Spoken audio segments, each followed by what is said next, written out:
ஒரு வழியா தப்பிச்சு வந்தாச்சு. இப்போ அடுத்து என்ன செய்ய? என்ன இப்படி கேட்ட? நம்ம கொள்கையே இந்தியாவோட அமைதியை கெடுக்கிறது தான். நம்ம நினைக்கிறதெல்லாம் நடக்குமா? நினைச்ச கனவு பள்ளிக்காதா,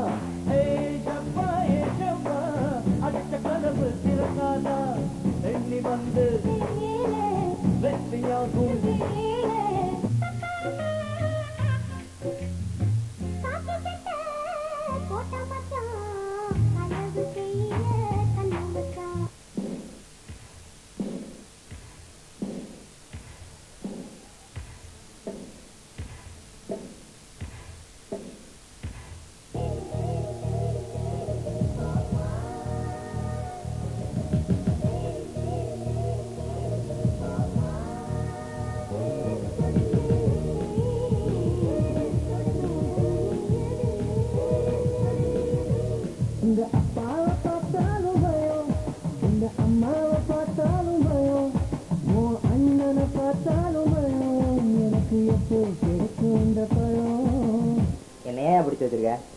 நீ போன்னு சொன்னா போயிட போறேன்.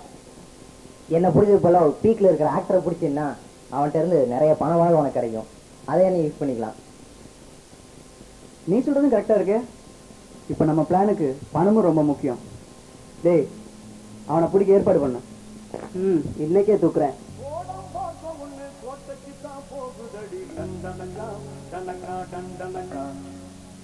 சினிமாக்காரன் இவன் சீயம்மா ஆகுறாண்டி தண்டனக்கா தனக்கா தண்ட.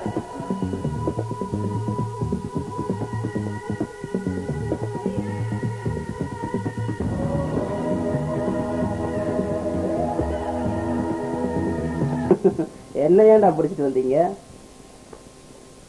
எங்களோட பிளான் சக்சஸ் பண்றதுக்கு எங்களுக்கு நிறைய பணம் வேணும். அதுக்கு தான். என்ன பிடிச்சி வர்றதுக்கு ஒரு அரசியல்வாதியை பிடிச்சி வந்தீங்கன்னா அவரோட செல்வாக்கும் அவரோட பணமும் சேர்ந்து கிடைச்சிருக்கும். இப்போ என்னைய பிடிச்சி உங்களோட டைமை வேஸ்ட் பண்ணிட்டீங்களேடா. அச்சா, பகுத் அச்சா.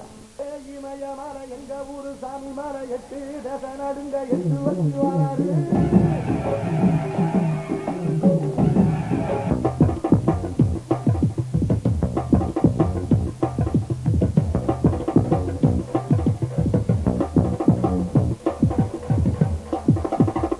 அட, நீங்க ரெண்டு இங்கதான் இருக்கீங்களா? இப்ப என்னையே இப்ப இங்க பிடிச்சி வந்தீங்க?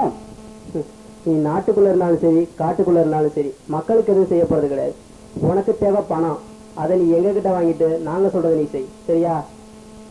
அதெல்லாம் சரி. எங்கிட்ட இருந்து அரசியல் செல்வாக்கு, நம்ம ஆக்டர் இருந்து பணம், அப்புறம் உங்களை அடிக்கடி தப்பிக்க வைக்கிறதுக்கு போலீஸ் இருக்காங்க, குண்டு வைக்க நீங்க 2 பேர் இருக்கீங்க. இதெல்லாம் ஓகே.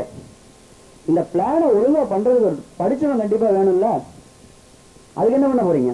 நீ படிச்சிருக்கியா இல்ல நீ தான் படிச்சிருக்கியா? அதுக்கு இப்ப என்னதான் செய்யணுங்கிற? நேற்று பேப்பர் பாத்தியா? அதுல ஒரு இன்ஜினியரிங் ஸ்டூடெண்ட்